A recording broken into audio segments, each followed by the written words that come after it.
Prism formula या prism सूत्र। Prism सूत्र को समझने से पहले हमको ये पता होना चाहिए कि प्रिज्म क्या होता है। तो आपको यहाँ पे ए बी सी एक त्रिभुज दिख रहा होगा, एक ट्रायंगल दिख रहा होगा, ये हमारा क्या हो गया, प्रिज्म हो गया। इसको आप पिरामिड शेप का भी कह सकते हो, है ना, ठीक है। यहाँ पे ए बी और ए सी ये दोनों जो सरफेस है वो क्या है, रिफ्रैक्टिव सरफेस है। रिफ्रैक्टिव सरफेस है, इसका मतलब क्या हो गया, इन दोनों सरफेस से क्या होगा, रिफ्रैक्शन होगा। अब रिफ्रैक्शन कैसे हो रहा है, देखो ये जो ए बी सी है इसके अंदर जो मीडियम है वो क्या है, डेंसर मीडियम है, और इसके जो बाहर मीडियम है वो कौन सा मीडियम है, रेयर मीडियम है। तो जब रेयर से डेंस में कोई रे जाती है तो क्या होती है, वो नॉर्मल की तरफ आती है, और जब डेंसर से रेयर की तरफ जाती है तो क्या होता है, वो नॉर्मल से दूर हो जाती है। नॉर्मल कहाँ होगा, नॉर्मल मतलब कि जो सरफेस है उसके नॉर्मल, उसके परपेंडिकुलर। तो इस सरफेस के परपेंडिकुलर क्या हो गया, ये, और इस सरफेस के जो परपेंडिकुलर है वो क्या हो गया, ये दोनों जिस पॉइंट पे आके मिल रही है इसको हमने क्या नाम दे दिया, क्यू नाम दे दिया, ठीक है। अब देखो क्या हो रहा है, यहाँ पे एक लाइट रे है एक्स डी, वो यहाँ से चलने के बाद क्या होगा, वो क्योंकि वो रेयर से डेंसर मीडियम में जा रही है इसलिए वो क्या होगा, नॉर्मल की तरफ आएगी। तो देखो ये हमारा आई, एंगल आई और एंगल आर, जब I is greater than are होता है तब हमने क्या पढ़ा था कि जो हमारी रे है वो रेयर से डेंसर मीडियम में आ रही है। तो देखो यहाँ से जब डेंसर मीडियम में जाएगी तो क्या होगा, वो नॉर्मल की तरफ मुड़ जाएगी, उसका जो पाथ होगा वो क्या हो गया, डीई हो गया।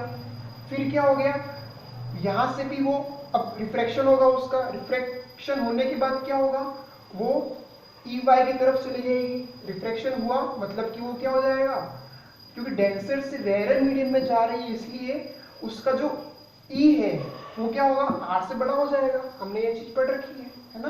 तो वो ई वाई की तरफ चली गई, तो इसका जो पाथ होना चाहिए था वो इसका डीपी होना चाहिए था, और इसका अगर इसको हम पीछे बढ़ाए तो ईपी होना चाहिए था। लेकिन क्योंकि रिफ्रैक्शन हो रहा है इसकी वजह से इसका जो पाथ होगा वो क्या हो गया, X D E Y, X D E Y.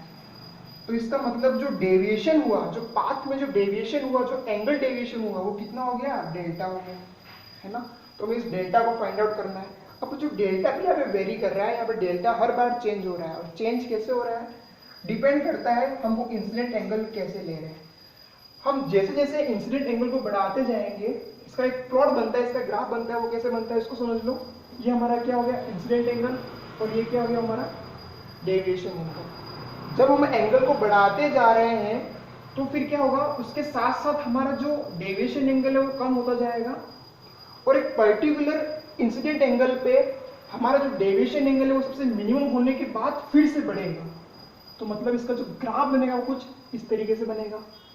तो वह इंसिडेंट एंगल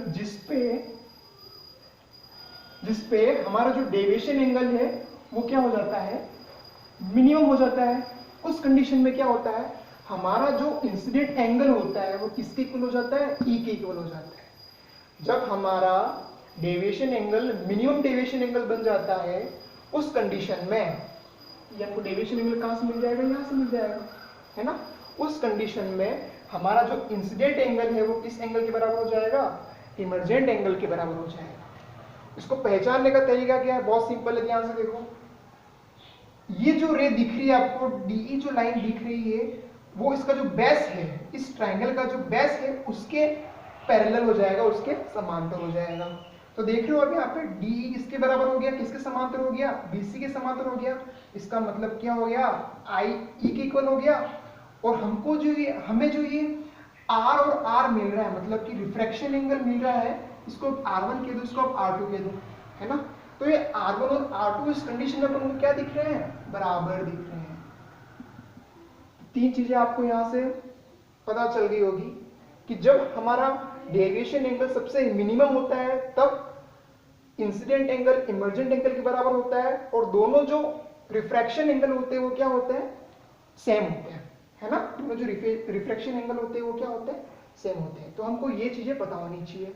अब हम यहाँ से आगे बढ़ते हैं। देखो स्टार्टिंग कहाँ से करनी है, स्टार्टिंग समझ लो एक बार अच्छे से। स्टार्टिंग करनी है हमें स्नेल्स लॉ से।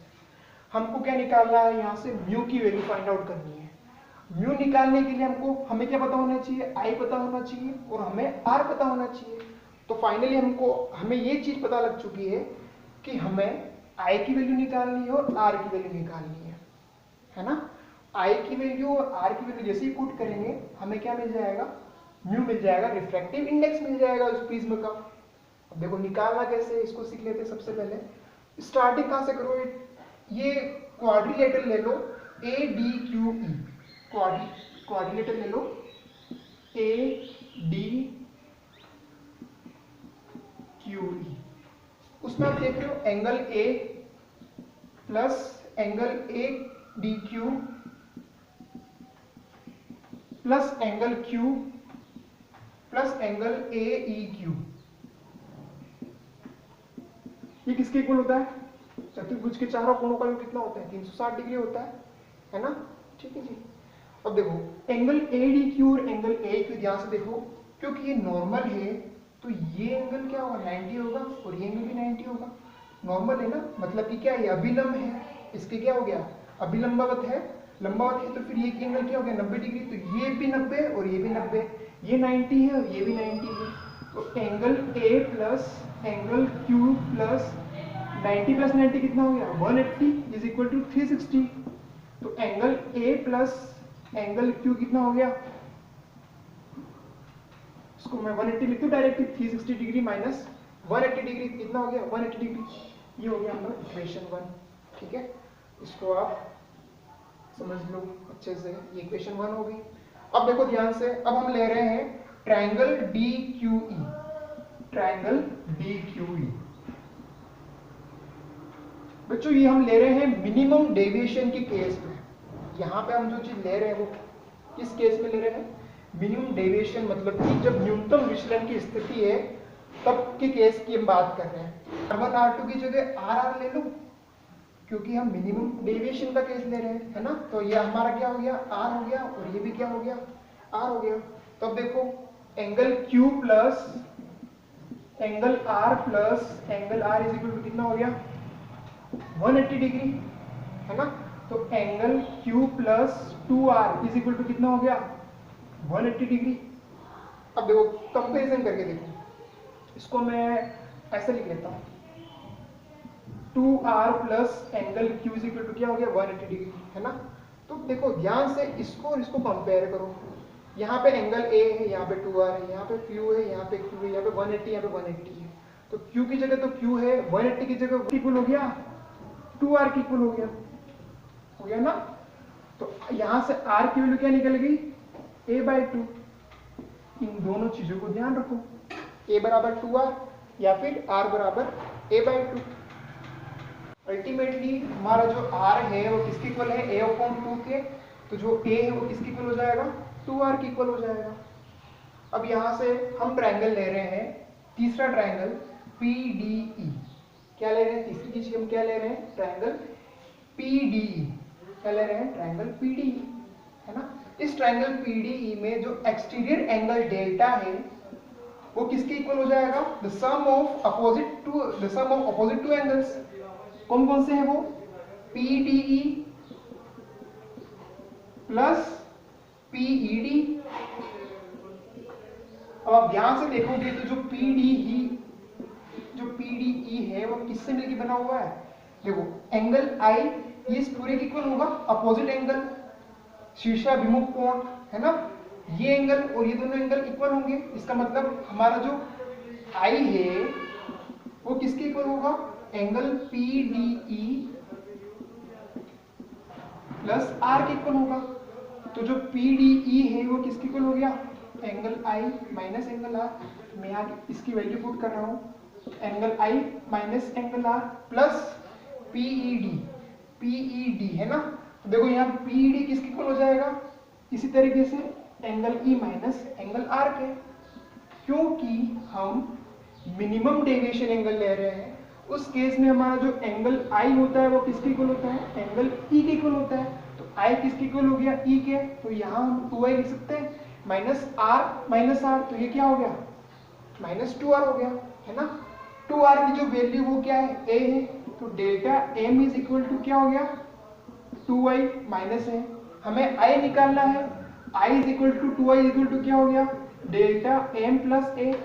This implies I equal to क्या हो गया, delta M plus A upon 2। तो यहां से हमारे पास आर की वैल्यू भी आ चुकी है और आई की वैल्यू भी आ चुकी है। इसकी वैल्यू पुट करो according to Snell's law. Mu is equal to क्या होता है, sine i upon sine i. This implies mu is equal to क्या हो गया, साइन आई की वैल्यू क्या है हमारे पास, delta M upon delta M plus A upon 2 upon sine R की वैल्यू क्या है, ए अपॉन 2। तो ये क्या आ गया, रिफ्रैक्टिव इंडेक्स ऑफ प्रिज्म आ गया। इसी को हम क्या कहते हैं, प्रिज्म फॉर्मूला। होप सो बच्चों को डाउट ना हो आपको, बहुत ही इंपॉर्टेंट टॉपिक है ये।